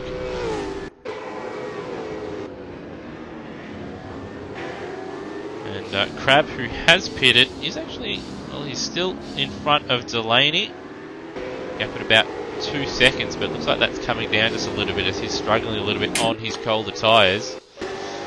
Reed's moving, he's already out of the pit lane and through turn 1, but he will come out behind Munro. So Munro into the effective race lead. Dominiak's still yet to pit, but as we see Delaney, fastest lap of the race, 107.9. But Munro, he pitted at the end of lap 1. How will his tyres last is the big question. He's got 15 more laps to hold on. And we've seen a number of drivers at about the 15 to 20 lap mark, especially lap 20 mark. Drivers have just fallen off a cliff with their lap times. So the next few laps are going to be vital. See if his tyres are good enough to make it to the end here. In fact, Delaney didn't even make it around Crab, so he's got to relive the first half of this race all over again. guys asking in the chat what happened to Spool. I do believe an internet issue dropped him out. He was going through turn 1 and just he kept going through the wall there and vanished. It had DNF on the screen, so it was a massive shame. He was battling it out at the time, just after the pit stops, with Reed. And he pitted, but pit stop wise, there was nothing between those two, so really big shame. Would have been a fantastic end of the season had that not happened, so that's why he's a lap down in 16th at the moment.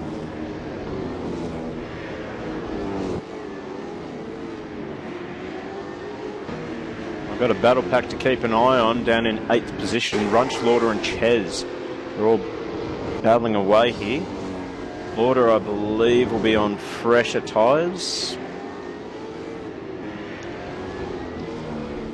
He did lead the opening... he was trying to lead the opening stages, but yeah, that contact with Brock really costing him and Rabble Club dearly. They could have... If things had gone right, they could have been running first and second here, but Brock didn't want to let Lauder through. There's a little bit of a rivalry between those two in the admin group, so even with Brock's normally aggressive defensive style, chuck Lauder into the mix as well, and he certainly wasn't going to let him by easy, as we saw. As we see Lauder, a bit of a slide on the exit as he tries to get ahead of Runch in front of him.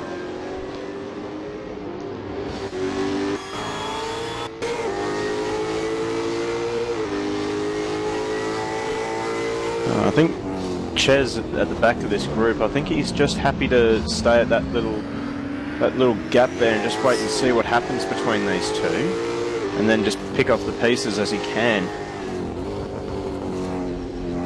So hopefully some smart driving going on there.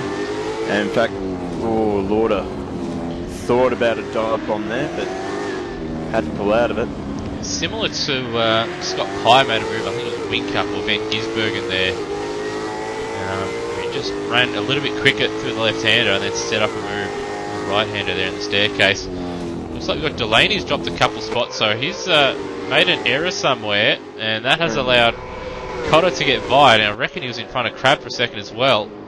Well, he is in front of Crab now, so maybe perhaps a little battle going on between Delaney and Crab, and that's allowed Cotter through. Well, Delaney's got the best run out of all of them coming up to turn 2, but he's going to have to go the long way. And, he spotted Cotter wide on his outlap, on Delaney's outlap to turn 2. And I don't think Cotter's going to let, forget about that anytime soon. Also up at the front, the gap has come down to under a second between Munro and Reed. So Reed looking to cap off what is going to be back-to-back championships here, provided he doesn't have any issues which put him out of the race. Still on between Cotter and Delaney. Delaney's just outbraked himself into the second last corner, and that'll give Cotter a bit of a breather, so I guess now we can just focus on Munro and Reed. Well, that set a big slide on the exit of final corner for Cotter as well, so he's not quite getting away either. There's also still that big battle between Runch, Lauder and Ches. They also got a lap dropped behind them as well.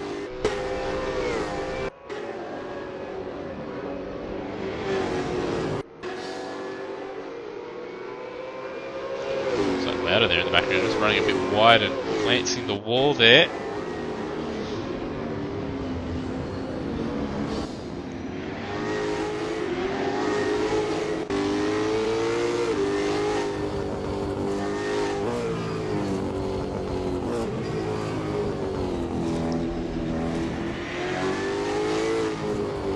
The closest battle on track here, P9.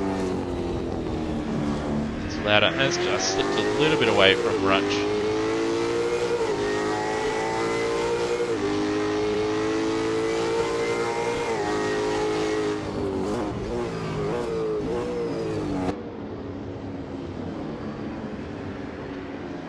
And there we are, Cotter fastest lap of the race.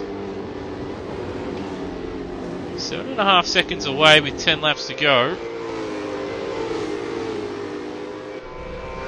We're hoping that Munro and Reid up in front do battle a little bit and encounter a bit of lap traffic to bring him back into play. If he continue those 107s, he'll certainly bring himself into play. But he'll probably run out of tyres before he catches these guys here in first and second. But the big question mark is with Munro though. He pitted at the end of lap 1. He's gone 25 laps and still setting decent lap times, which is, well, compared to everybody else that we've seen in race 1 and so far here in race 2, where they get to about lap 20 and they fall off a cliff. So he's doing a good job at the moment, but there's still a big question mark over how his tyres are going to perform in the final 9 laps of this race.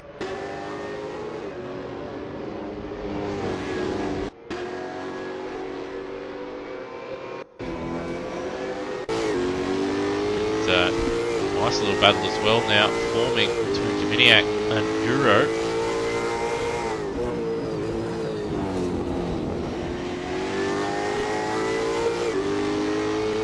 Just getting a little bit too eager on the braking at turn 1. Need to stay on the brake for a little bit longer than what he would have liked, just so he didn't run into the barrier on the exit. He's much better through turn 2 and he's pulled all that time back once again.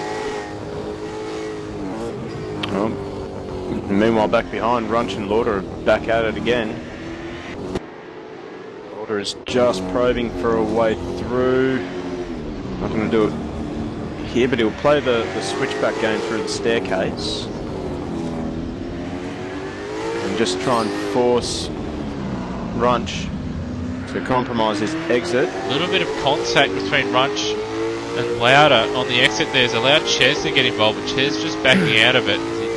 He had nowhere to go, and Runch was early on the brakes and contact, and Lauder's going to go ahead. In fact, he's gone wide himself. In fact, I think he's just trying to redress that position. He's going to lose out to Ches, so that's sort of what Ches was wanted, but he's just been served himself by Lauder, and Lauder again having to lift out of it. I'm not sure there was contact between Ches and Lauder that time. I think because Lauder was definitely on a different line in comparison to Ches. I think maybe just Ches locked the rear brakes a little bit going into that last corner, but either way, Lauder has dropped a position and he may want to just settle down a little bit, just regather his thoughts. He's been very aggressive this race and had more than his fair share of contact. It's worked out beautifully though for Runch. He's now got a little bit more breathing room, and his main threat was Lauder, and Lauder's now he's now behind Ches. I think it's actually worked out really well for Ches because he's gained a position. Now he's in line to have a dig at Runch. He is, but at the same time, Lauder, I think, is the faster of the 3 drivers here.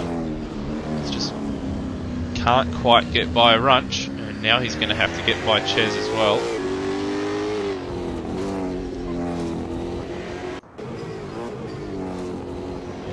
At the front, nothing between Munro and Reid as they enter the staircase. I'm just getting a little bit of a sense that Reid is just playing with his food a little bit. When you look at the behaviour of the rear end of that Rabble Nissan, so those rear tyres are very much second hand by this stage. I think it's just a matter of time. At the same time, I think, well, Reid has got the championship won. I think he's just biding his time for a clear mistake before he pulls alongside Munro. He doesn't have to do anything silly. He just has to finish in front of Corson now, who is a lap behind him.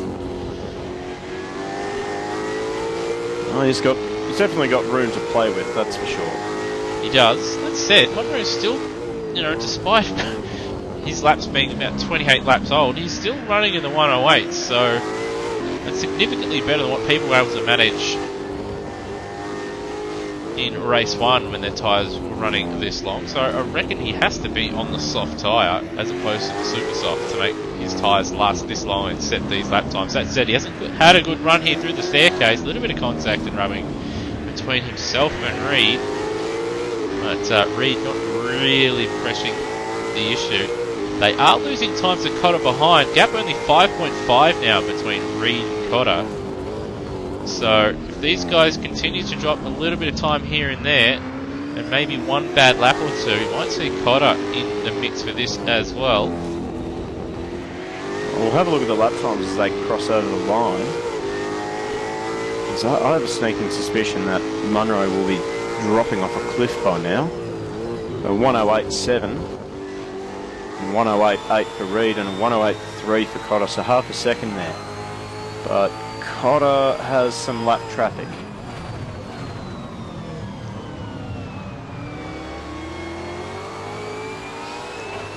Yeah, he's going to need a hand, that's for sure, to catch up to the back of his teammate. But if Munro's tyres do go off with a lap or two to go, you never know. He's certainly struggling through the staircase. Last couple of laps he's struggled mightily.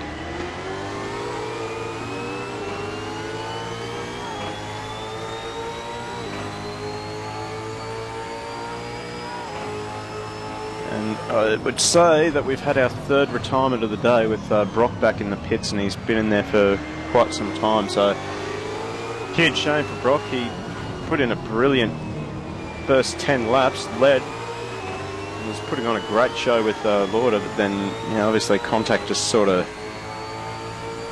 ruined that race a little bit. It did. Also ruined what would have been a fantastic result for Rebel Club had that contact not dropped louder down the field. Just looking at the lap times, front three all in the very low 108s, 108.3s and 4s. So Munro still doing a fantastic job, and also caught a lap time last lap of Cortum, who's a lap down after the disconnect that he had, 108.0, so he'll be very frustrated. He'll be gutted. Honestly, it will just be absolutely gutted for him. When you do enter these championship battles, you want it decided on track, and you want it. In fact, there you go, caught him. Fast lap of the race, 107.7. Yeah, perhaps he's put a fresh set of boots on. Perhaps the car's just starting to come to him a bit. A few laps after he's come back. Well, I think it's just a case of proving a point at this stage for Cortum, and he definitely deserved to have a much better result than that. Well, I think the series deserved a better just a fight to the end. I mean, these guys, through the Enduros, there was nothing between Penrite and Team Castrol. All their drivers very, very close. Between Reed and Cortum, the most consistent drivers all season, fastest drivers throughout the majority of the season, and they were inseparable in race 1, and they were looking like they were going to be inseparable here in race 2. A big shame, but he'll be looking to bounce back in season 4.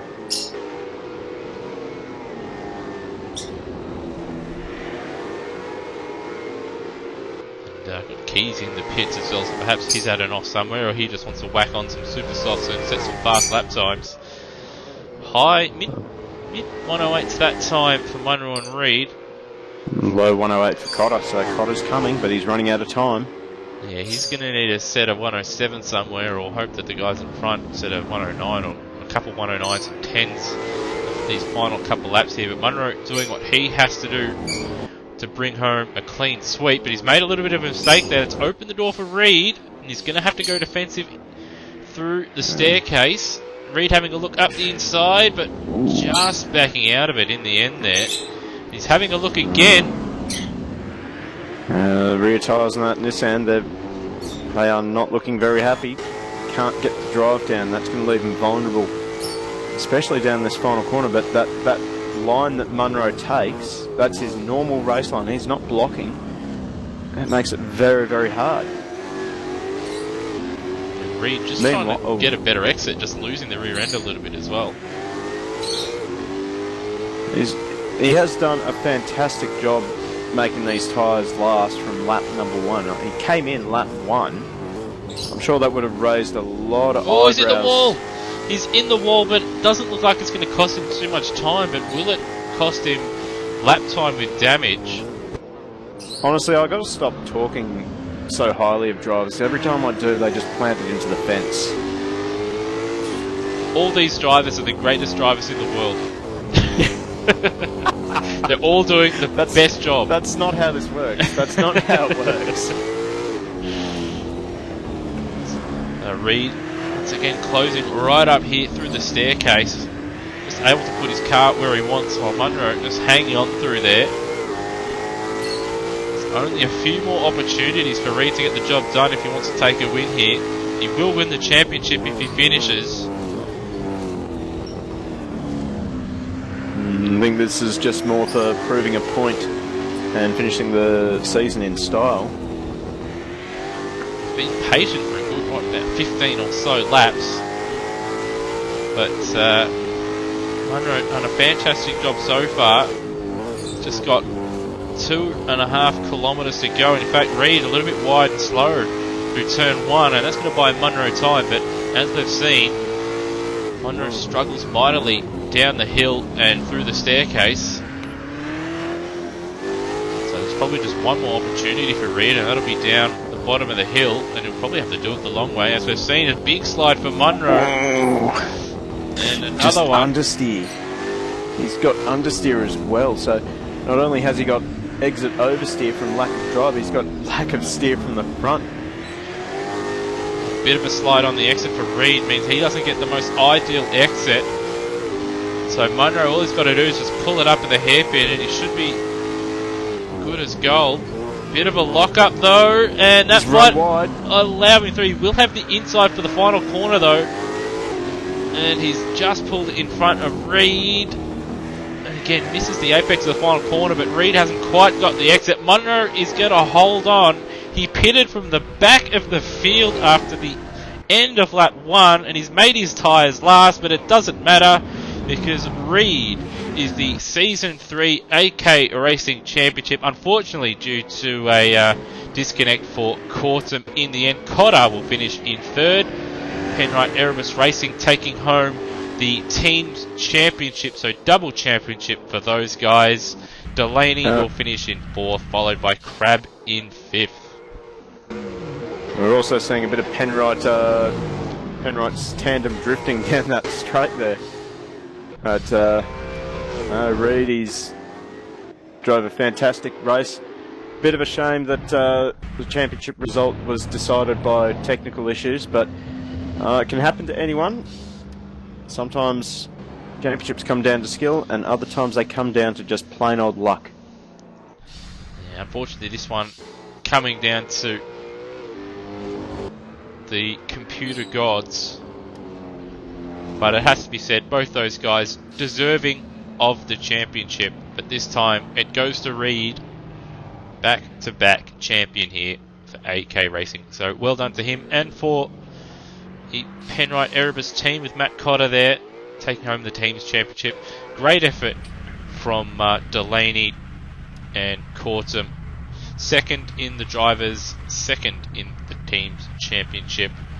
And Munro finishing the season off on a high with 2 fantastic victories.